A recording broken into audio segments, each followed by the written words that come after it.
grab your big book, your pen, your highlighter, and notepad and get ready to hear and apply some of the solution from the Big Book of Alcoholics Anonymous through the experience, strength, and hope of Nikki M. To have a question addressed in a future episode of Noodle It Out with Nikki, please send an email to noodlewithnikki@gmail.com, and Nikki is spelled with 2 Ks. To get a more interactive experience with Nikki as she noodles out life and recovery questions using the Big Book of Alcoholics Anonymous, you can get a link to her weekly Noodle It Out with Nikki meeting held live on Zoom every Monday morning at 9 o'clock Eastern Time. The information to that meeting is in the show notes of this podcast.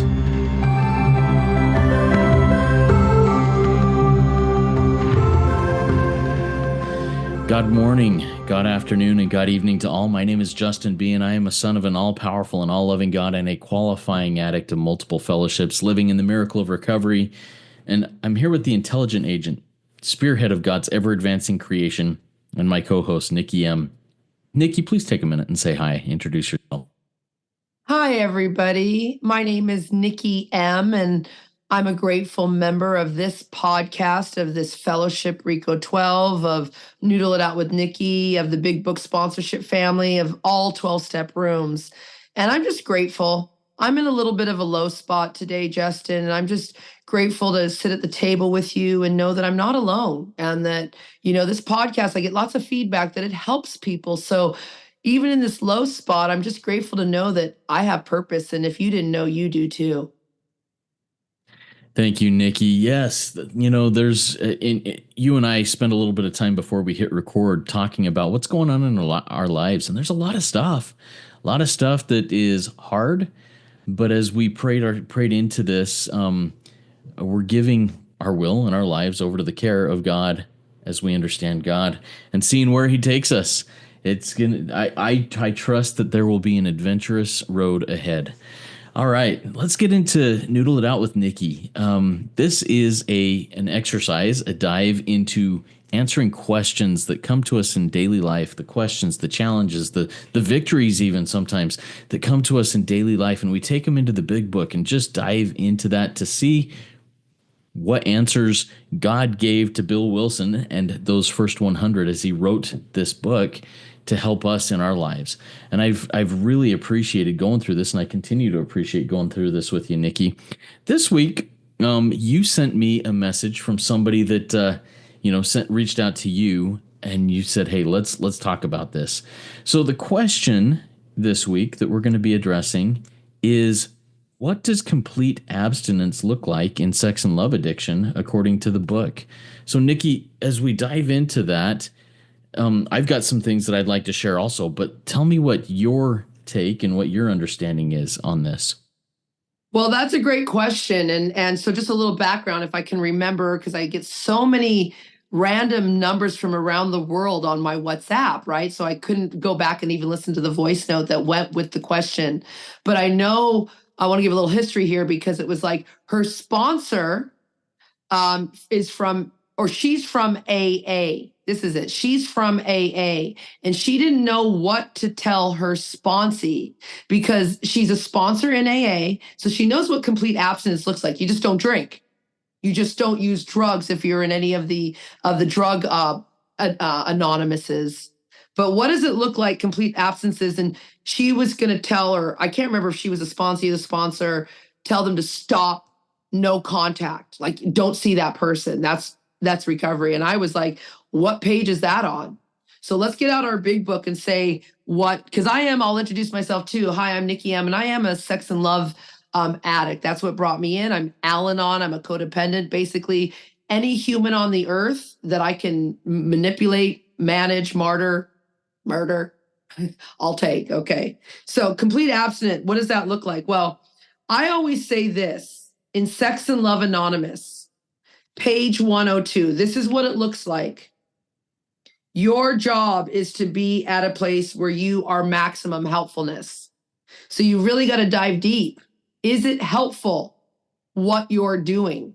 So I can only assume, let's just say this person is sober off alcohol and drugs. It sounds like that's what's happened. They've come in, they've discovered that sex and love is taking them out, and they're getting eaten alive by this obsession. by this disease of alcoholism, because this is all included in the disease of alcoholism. And then rather than, so you can't speak to him again, because I don't know if that's helpful either to tell somebody. I don't know the situation. I don't know. It's, you make them use the brains God gave them. Like page 83 says this.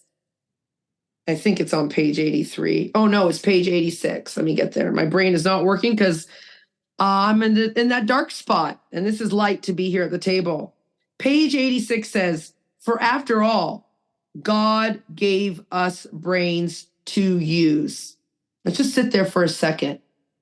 We're not a squirrel. There was one in the hot tub visiting me this morning, and a lot of red cardinals I'm seeing, because it's spring here, so we still don't have a leaf on the tree, but we're not a monkey, a mukaku if you're in Portugal.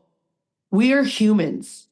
And God gave us brains. We are the superior species. So we need to start using our brains. Remember the consciousness, page 55, the consciousness of your belief is sure to come to you. This is all about being conscious. So if your job is to be helpful, is it helpful to talk to this person? I mean, that's really what abstinence in my experience, strength, and hope is. If you are working a good sex and love program, you are not going to do anything that's not helpful, because it's so gray. There's no black and white. Go deeper.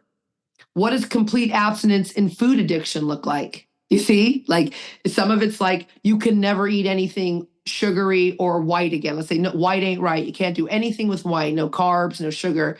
And that is what it looks like, but you can't completely abstain from food.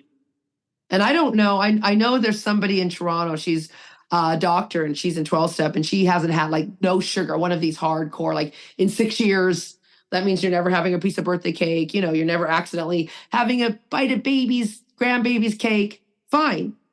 I think complete abstinence in Sex and Love Anonymous goes to this. And then I want you to pop in here, Justin, because this is a big question, if you know what I mean. It really is. We can sit here for hours. It's on page 69. And I know I left a voice note back, but because I couldn't find even this person's number or name, I don't know what I answered back.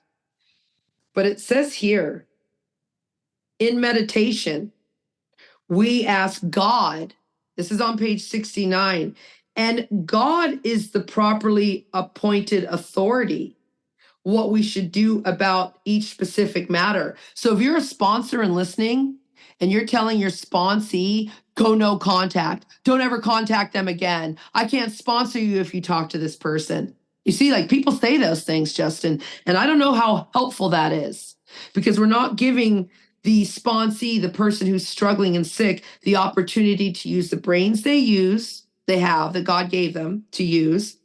They're not following the instructions of the big book, because it says the right answers will come if you want it. But these people don't want it enough. They want, I don't know. Some people literally just want their chips. You've been in the rooms, the SA rooms. They're just sitting there so they can get their 6 months chip of sobriety or whatever that looks like in those programs. And so come in here and then let me focus on what you say, and I'll pull out some pages as you speak. Yeah. So Nikki, thank you for sharing that. And I think that's great. We let God dictate that for us. Now, my experience and my primary addiction that brought me into these rooms is a sex addiction. And for me, an ethereal definition of sobriety, I would totally just destroy that. I would look for every loophole in there to do things and say, oh, I'm still sober according to this. I think this, we allow God to make that decision for us is really powerful and an important thing. And when I am first entering the rooms, I can't trust that voice of God at that point. I need, and we talk about the hospitalization period that alcoholics, the big book talks about. Sometimes we need to get into the hospital and dry out for a while in order to get sane. And that's the same, I believe, in a sex addiction is I've got to dry out. And drying out for me, I mean, there's very plain definitions of sobriety in a couple of the sex fellowships that say, hey, no sex with self. That's no masturbation. No porn. That's no porn. No getting into any sort of relationship outside of marriage, any sort of sexual relationship outside of marriage. Those are they're very black and white definitions, and not everybody agrees with those, and that's okay. But those who do agree with those, that's a great definition. And I need to dry out. I had, even in marriage, I had to dry out for a while. I had to stop having sex with my wife for a while in order to dry out, to get my mind straight, to be able to connect with God and allow God to define what needed to happen at that point. So as I speak, I mean, I hold to a pretty black and white sobriety definition, but I don't expect everybody hold to that same definition. Any thoughts on that, Nikki? Yes, lots of good thoughts, and I wasn't muted, so that's great. So here it is. You said this, and this is absolutely true. It's on page XXVIXXVII. It's in that area. We favor hospitalization for the addict who is very jittery or befogged. It's imperative that their brain be cleared before they can do anything. And that's what Justin just said. So that's exactly where I took us, to the big book. So basically, you have to be, let me give some experience, strength, and hope. I was sleeping with my coworker. We had a unionized job together. He can't get fired and I can't leave. And I negotiated the contract. It's an ironclad union contract. This is when I was working. And I had to take 4 months off work, Justin. I had to get a medical leave because I was going to kill myself and kill him. So was it good? What was what is complete absent looks like? It looked like me not contacting this guy. I couldn't go to work. I remember everyone was like, what's wrong at work? I think I made up I had something. He actually reached out, what's going on? No response, no contact. And then I was able to return to work after, like you said, the separation. Why? Well, in that time, I was able to have what the book calls, and this is important, and you just talked about it. Unless this person can have an entire psychic change, we are still in the doctor's opinion on XXVIII, okay? I think that's 28 in Roman numerals. And it says, and unless this person, that's me, that's you, Justin, and the person who wrote in, can have an entire psychic change around sex, around love, it doesn't matter if they're abstinent or not. You see what I mean? There's little hope. And what's the entire psychic change? I love what you just read, because Justin, the coworker that I was sleeping with was married for 17 years. A good guy. You understand, I destroy marriages. And so my change just couldn't be, what does it look like, the checklist? It has to go in a change of belief systems. And that's where you just took me to. Listen, I have 2 baby daddies. I've never been married, and ask me if I will ever have sex with anybody outside of marriage. If I, my relationships up and down, people know my story with Mr. Luxembourg. That is my so-called unquote husband. But if, God forbid, we don't succeed in this relationship, what is that? I'm a woman of God. I don't do that anymore. You see what I mean? I'm a woman of God. I don't watch porn. I don't masturbate. I'm a woman of God. Those are things that have changed because I've had an entire psychic change. So I guess the question is, what does complete abstinence look like? It looks like an entire psychic change. You see what I mean? It looks like page 72 in our big book, which says, we made a personal inventory. We're trying to get a new attitude. See, that's what complete abstinence looks like. A new attitude towards men, that I do not look, talk to, or touch men who don't share the same values, morals, hopes, goals, and dreams as me. This is not easy too. And as you said, as we go along the line, Justin, these things change. Because when I first came to recovery, I wanted to get rid of this guy. And then I see it in the rooms a lot. People get sober in other areas, but they just cannot get sober in this area. This is a hard one. And so complete abstinence, again, let me go back to page 69. Because this is this page that we all need to sit on. It looks like this. What does complete abstinence looks like? It looks like, I found it. It's here. We ask God to mold our ideals and help them live up to them. But go back one sentence is where I wanted to go. Complete abstinence looks like subjecting each relationship to this test. Is it selfish or not?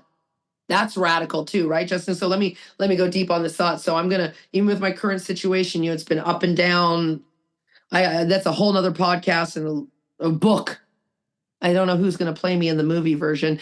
That's another conversation. But I need to subject my current relationship to this test. Is what I'm saying, doing, thinking, selfish or not regarding this person? That's real rad. What does that require? That requires page 87. You got to pause when you're agitated or doubtful and ask God for the right thought or answer. Can I jump in real quick? Please. And I've got to pause when I'm agitated, horny. I've got to pause. I've got to say, God, I need this release. I want this release. I have to have this release. Well, guess what? It's selfish. It's selfish. And God, can you help me not be that way? Because I want to be of service to you. Any thoughts on that? Fasting, page 87. See where religious people are right. It's not just about food. I have this guy I follow. He's my fasting trainer. It's all free. He's online. His name's Cole Robinson. You guys can get him too. He's a snake guy. But he talks about, he has this video. It's called Lack of Discipline. It's on YouTube. You can find it. I'll send it to you if anybody wants to message me. And he says like this: semen retention makes you a superhero. Now, I don't have semen, so I don't know. But he's talking about like withholding these things. It can make you like withholding when you basically, here it is. Page 14, destruction of self. When you self-destruct, meaning you don't get to do 6 and 7, step 6 and 7. Stop doing the things you want to do. This is a real step 6 and 7, what you just said. Like, I want to do this. I'm getting horny. I need to pause. So what do? You pause and you really need to turn your thoughts to someone you can help. Just your thought life. You're not going to get up and do anything. You're just going to sit. And then you're going to also go into this when you're pausing. Remember who you are, everybody. Page 49 says you're an intelligent. Intelligent people don't sleep with people who they aren't committed to. They don't share their sex powers and their sex energy and their sex intimacy and their thoughts and all their human, beautiful frequency with just anybody. I did that for many years and I got real sick. Think about that. Like, remember, we entered a spirit world. Our sex powers are God-given powers, powerful. I am an intelligent agent. I represent God. I don't do that. You see? So talk to me. Yeah. So when you said I turn my thoughts to someone I can help, I'm gonna share the sex addict's brain right here. When you said that, Nikki, and I put myself in my addict shoes, yeah, I can help her. I can help her. I know a way to help her. No, that is not what that means. Turn my thoughts to someone I can help. No, it means be where my feet are.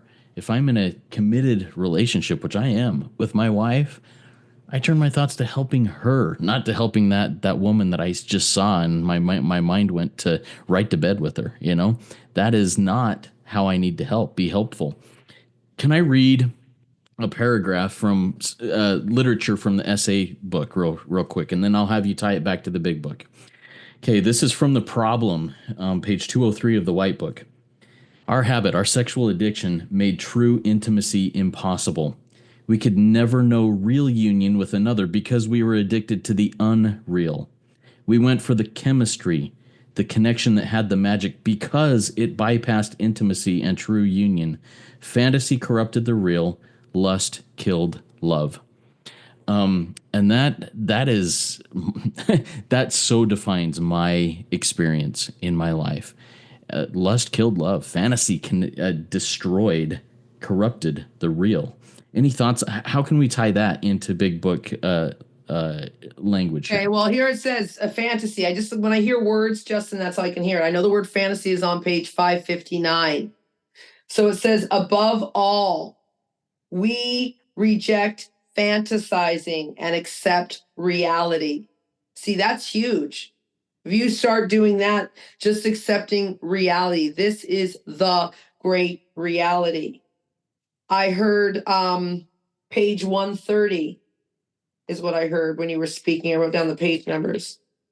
I heard this. Let me get to it. Those of us have spent much time in the world of spiritual make-believe. My line above there says fantasy. See, and we eventually see the childness of it. It's like, yeah, this is this dream world.